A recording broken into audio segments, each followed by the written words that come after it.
தமிழகத்தின் பல்வேறு பகுதிகளில் மழை தொடர்பாக நம்முடைய செய்தியாளர்கள் பேசி வருகிறார்கள். விழுப்புரம் மாவட்டத்திலிருந்து நம்முடைய செய்தியாளர் கார்த்திக் இணைந்திருக்கிறார். அவரிடம் கேட்கலாம். கார்த்திக், வணக்கம். விழுப்புரம் மாவட்டத்தில் பெய்து வரும் மழையின் நிலவரம் குறித்து சொல்லுங்க. சார், இந்த விழுப்புரம் மாவட்டத்தில் பார்த்தீங்கன்னா வடகிழக்கு பருவமழை தீவிரமடைஞ்சு கனமழையாக பெய்ஞ்சு வந்துட்டு இருக்கு. இதில் பார்த்தீங்கன்னா விழுப்புரம் மாவட்டத்தில் இருக்க உள் மாவட்டங்களாக இருந்த விக்கிரவாண்டி, செஞ்சி, மேல்மலையனூர், கள்ளக்குறிச்சி, சங்கராபுரம் போன்ற இடங்களை பயங்கர மழை தொடர்ந்து பெஞ்சு வந்துட்டு இருக்குது. இதனால மாவட்டத்தில் இருக்க 832 ஏரிகளில் 437 ஏரிகள் நிரம்பியிருக்கு.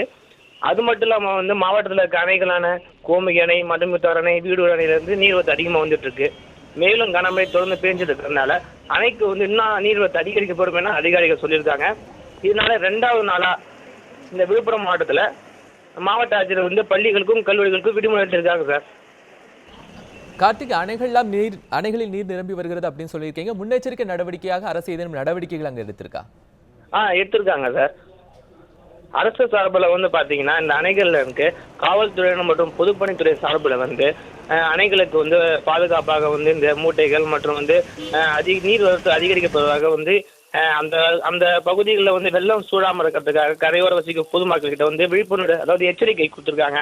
அதாவது வெள்ள அபாய நீர் அதிகமாக வந்துச்சுன்னா பாதுகாப்பான செல்லுமாறும், அந்த இடங்கள்ல அதிகமாக நீர் வரத்து இருந்துச்சுன்னா மணல் மூட்டை அடுவதற்காக தயாரான நிலையில் காவல்துறையினரும் பொதுப்பணித்துறையும் ஈடுபட்டு வந்துட்டு இருக்காங்க சார். கார்த்திக், இதனால் மக்களுடைய இயல்பு வாழ்க்கையில் அங்கே ஏதேனும் பாதிப்பு ஏற்பட்டிருக்கா?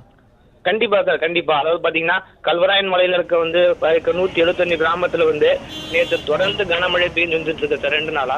இதனால பாத்தீங்கன்னா அங்க இருக்க மின்சாரம் துண்டிக்கப்பட்டு பேருந்துகள் மலைக்கு செல்ல முடியாத காரணத்தால மலையில மலைக்கும் கள்ளக்குறிச்சியில இருந்து மலைக்கு செல்லக்கூடிய பேருந்துகள் நிறுத்தப்பட்டிருக்கு. நேற்று கூட ஒரு பேருந்து மலைக்கு போகும்போது கனமழையின் காரணமாக விபத்துக்குள்ளாயிருக்கு சார் அந்த இடத்துல. அதனால காயங்களோட எல்லாத்துல தச்சிருக்காங்க, எந்த பெரிய விபத்தும் கிடையாது. அதனால மலை வாழ்க்கை அங்க இருக்க பொதுமக்களுடைய வாழ்க்கை ரொம்ப துண்டிக்கப்பட்டிருக்கு சார். கார்த்திக், உங்களுடைய தகவல்களுக்கு நன்றி.